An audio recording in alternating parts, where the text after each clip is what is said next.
नाशिक महानगरपालिकेचे तत्कालीन स्थायी समिती सभापती उद्धव निमसे यांच्या निधीतून तसेच स्थानिक नगरसेविका शीतल माळुदे यांच्या पाठपुराव्यामुळे आडगाव इथं छत्रपती शिवाजी महाराज ब्रह्मा स्पोर्ट्स क्लब क्रीडा संकुल तयार करण्यात आले आहे। या क्रीडा संकुलाचे लोकार्पण नाशिक पूर्वचे आमदार राहुल ढिकले यांच्या हस्ते करण्यात आले। यावेळी स्थायी समितीचे माजी सभापती उद्धव निमसे, माजी प्रभाग सभापती शीतल माळुदे, माजी नगरसेवक सुरेश खेताडे, पूनम सोनवणे, नाशिक जिल्हा कबड्डी असोसिएशनचे प्रमुख कार्यवाह मोहन गायकवाड, छत्रपती पुरस्कार विजेते नितीन मदने, आकाश शिंदे, ब्रह्मा स्पोर्ट्स क्लबचे अध्यक्ष सागर माळुदे, उपाध्यक्ष रणजित राऊत, सचिव संतोष जाधव, नितीन माळुदे आदी उपस्थित होते। आडगाव इथं महाराष्ट्रातील पहिले कबड्डी क्रीडांगण तयार करण्यात आले असून हे क्रीडांगण आडगाव येथे व्हावे यासाठी ब्रह्मा स्पोर्ट्स क्लब प्रयत्नशील होते। 3 वर्षापूर्वी भूमिपूजन झालेल्या छत्रपती शिवाजी महाराज क्रीडा संकुलाचे काम पूर्ण झाले असून आता राज्य पातळीवरच नव्हे तर देश पातळीवरील कबड्डी स्पर्धा या ठिकाणी आयोजित करता येणार आहे। विशेष म्हणजे छत्रपती शिवाजी महाराज क्रीडा संकुलाच्या लोकार्पण निमित्त 71व्या वरिष्ठ पुरुष महिला गट अजिंक्यपद निवड चाचणी कबड्डी स्पर्धाही आयोजित करण्यात आल्या होत्या। या स्पर्धेतही नाशिक जिल्ह्यातील अनेक ठिकाणच्या कबड्डी संघांनी सहभाग नोंदवला असून पुढील 2 दिवस या स्पर्धा संपन्न होणार असून विजेत्या स्पर्धकांना भरघोस बक्षिसांचं वितरणही ब्रह्मा स्पोर्ट्स क्लबच्या वतीनं करण्यात येणार आहे।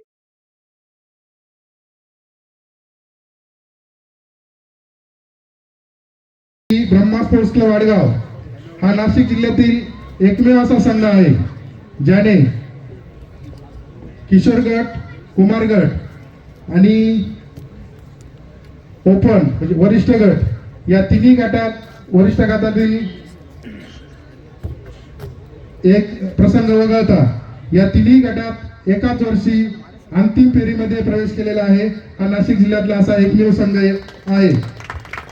तसेच या आमच्या मंडळाच्या कारकिर्दीमध्ये प्रामुख्याने नाव घेता येईल अनेक राष्ट्रीय खेळाडू या ठिकाणी तयार झाले आहेत। या खेळांच्या माध्यमातून आपण बघतोय राष्ट्रीय आंतरराष्ट्रीय खेळाडू घडत आहे। आकाश शिंदे सारखा मुलगा या ठिकाणून घडून गेला।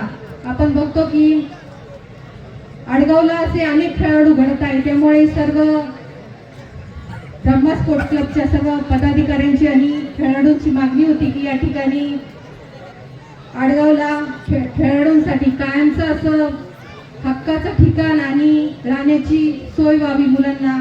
त्यामुळे आम्ही नगरसेवकांनी गोष्ट लक्षात घेतली। प्रामुख्याने आमचे मार्गदर्शक माननीय उद्धव बाबा असतील, आमच्या पूनमताई खेताडे काका, आम्ही ही गोष्ट लक्षात घेतली आणि महापालिकेतील अंदाजपत्रकामध्ये 3.5 कोटी रुपयाची तरतूद केली आणि वेळोवेळी पाठपुरावा करून हे काम या ठिकाणी यशस्वी केले। आज मला आनंद होतो की आडगावमध्ये उद्धव बाबांच्या आणि सर्व नगरसेवकांच्या माध्यमातून माझ्या हातून बरेच कामं झाले। उद्धव बाबांनी कामं करून घेतले, परंतु मला एक खंत होती की क्रीडाविषयक एकही काम माझ्याकडून झालं नव्हतं आणि आमच्या दादांचं स्वप्न होतं की कुठेतरी कबड्डीचं स्टेडियम व्हावं। ते मी नाही पण मानसपुत्र म्हणून बाबांनी पूर्ण केलं।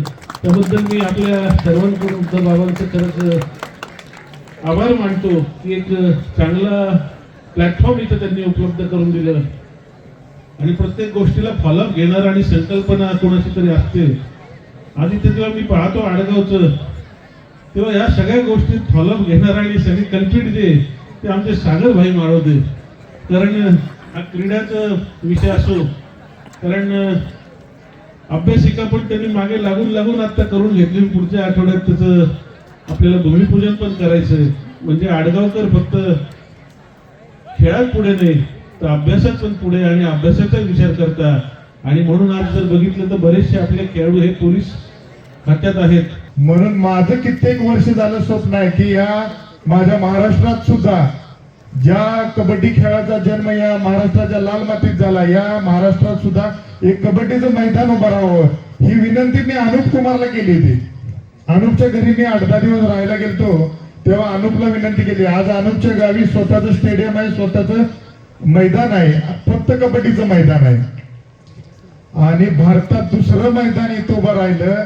त्यासाठी मी सागर आणि उद्धव बाबांसाठी म्हणजे त्यांचं अभिनंदन जेवढं मी कबड्डी खेळाडू म्हणून करावं तेवढं कमीच आहे। आणि आडगावला शिवशक्ती यांच्या मॅचेस असायच्या आणि मंदिराच्या बाजूला मॅचेस व्हायच्या, त्या मॅचेस बघायला मी यायचो, मला आठवत आहे आता।